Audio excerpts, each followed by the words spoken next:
et que je cherche le PPCM de 1176 et 1932, alors on peut utiliser les décompositions des deux.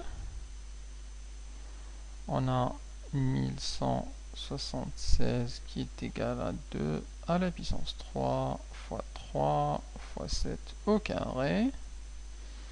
Pour le 1932, c'est 2 à la puissance 2 fois 3 fois 7 fois 23. Alors le PPCM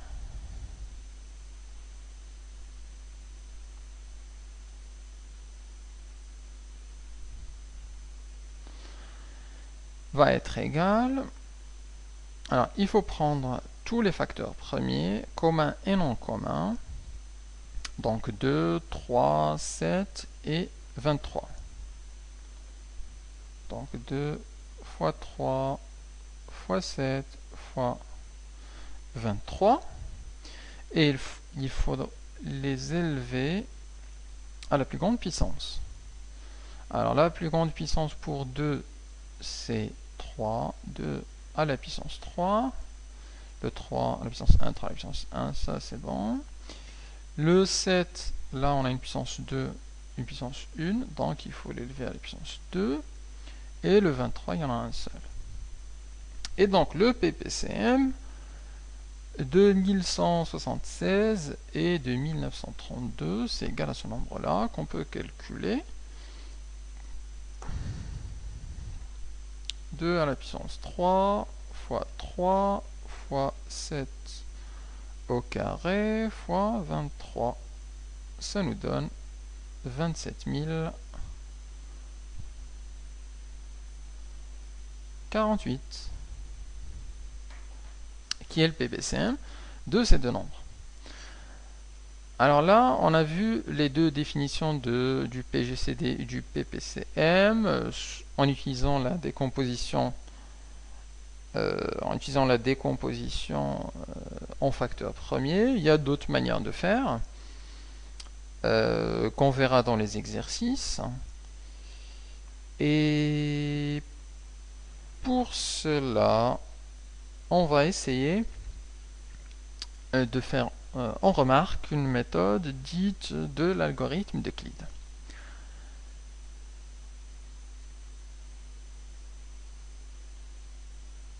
C'est un algorithme assez intéressant qu'on va utiliser par la suite dans la résolution d'équations diophantiennes. Alors, on peut calculer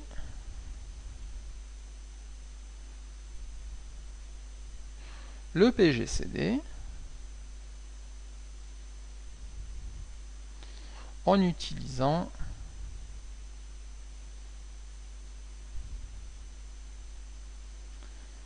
l'algorithme d'Euclide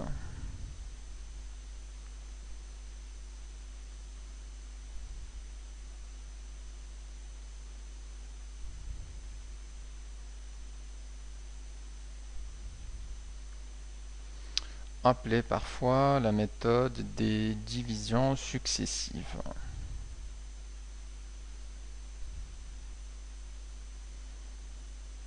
Des divisions successives. Alors, on va le voir ici sur un exemple. D'abord la propriété, ensuite un exemple. Alors, la propriété utilisée pour cet algorithme, elle nous dit ceci.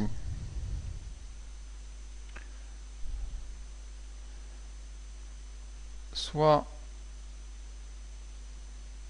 A et B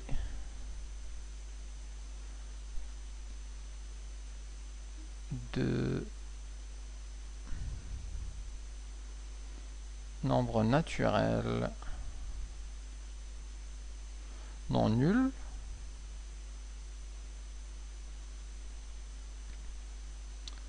tel que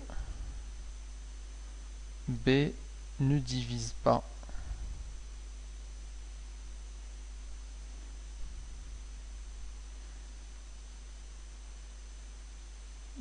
A.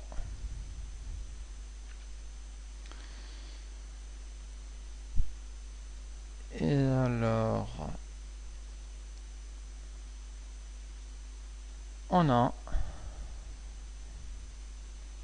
le PGCD des nombres A et B, c'est égal au PGCD de B et de R.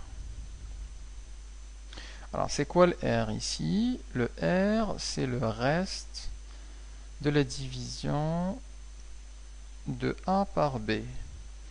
C'est-à-dire que puisque B ne divise pas A, je peux écrire A sous la forme B fois un nombre K plus R, tel que le K appartient à Z.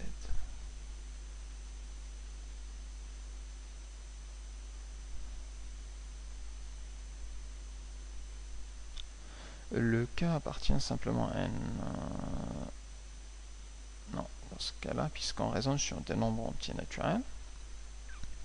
Donc A égale à B fois K. C'est une propriété qu'on peut étendre à Z.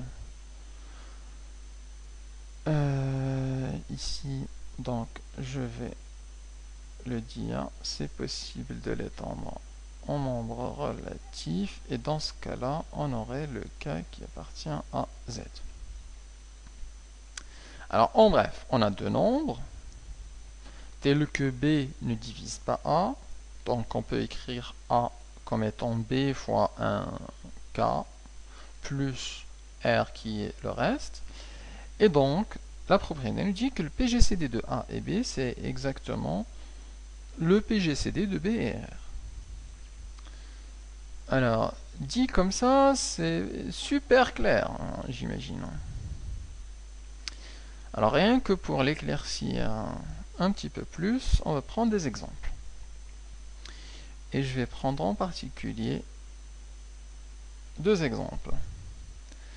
Alors, je vais prendre ici deux nombres, 374 et 210. On va essayer de calculer le PGCD de ces deux nombres-là. Alors, on commence par écrire 374 comme étant 210 fois un nombre plus un reste. Alors, on le fait à la calculette. 374 divisé par 210, ça nous donne 1 et un reste de 374 moins 210, ça nous donne 164.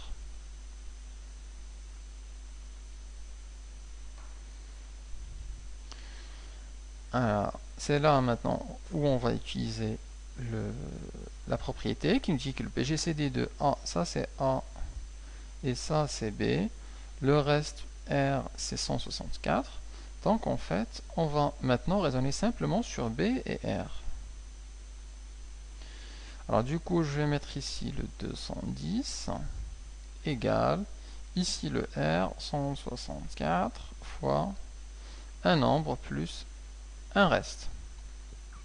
Alors 210 divisé par 164, ça va nous donner un 1 ici. Et le reste, c'est 210 moins 164, c'est 46.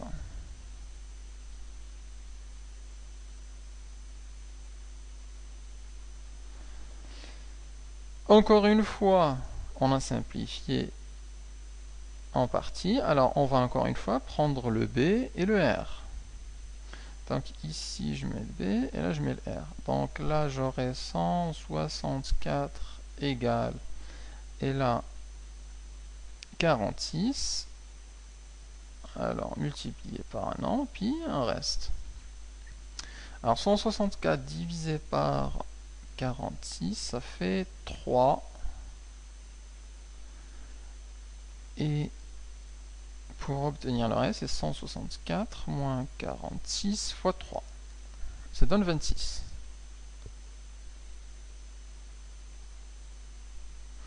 On continue.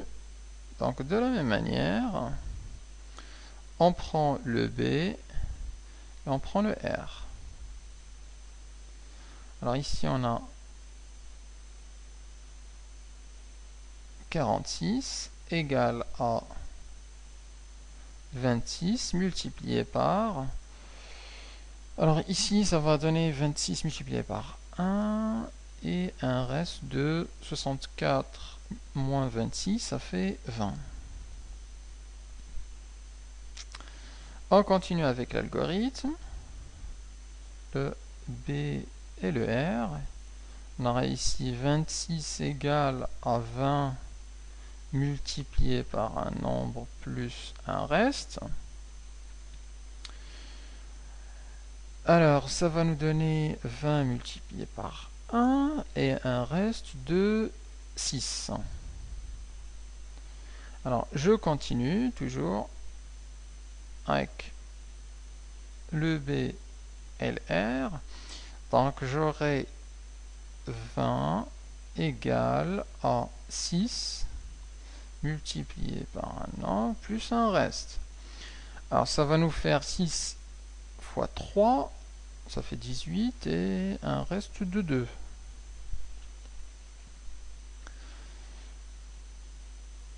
On continue. Ça va nous donner ici 6 égale à 2 fois un nombre plus un reste. Alors là, ça fait 6, c'est égal à 2 fois 3 et on obtient ce qu'on veut, c'est-à-dire un reste nul. Et c'est là où on s'arrête. Alors, on s'arrête lorsqu'on obtient un 0 en reste. Et dans ce cas-là, on déduit que le PGCD, c'est le dernier reste non nul. C'est-à-dire le 2. Donc, le PGCD est le dernier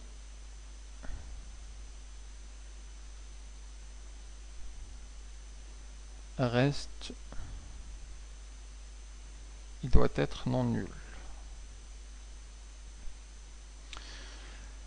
Donc on peut conclure que le PGCD de 374 et de 210, c'est simplement égal à 2. C'est le dernier reste non nul. On part de A, B plus R, ensuite on oublie le A et on prend le B et le R.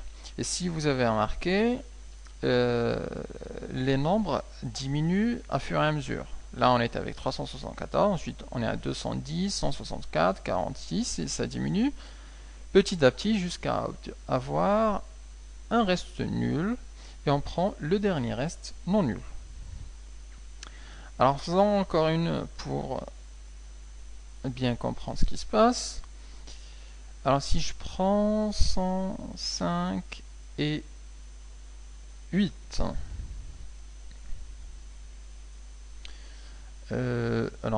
pas 105, je vais prendre 107.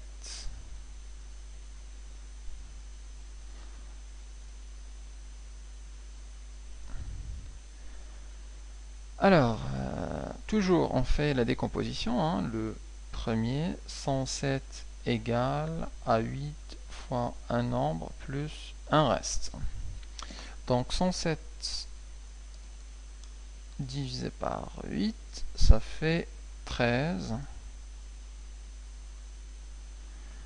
Et un reste de 107 moins 8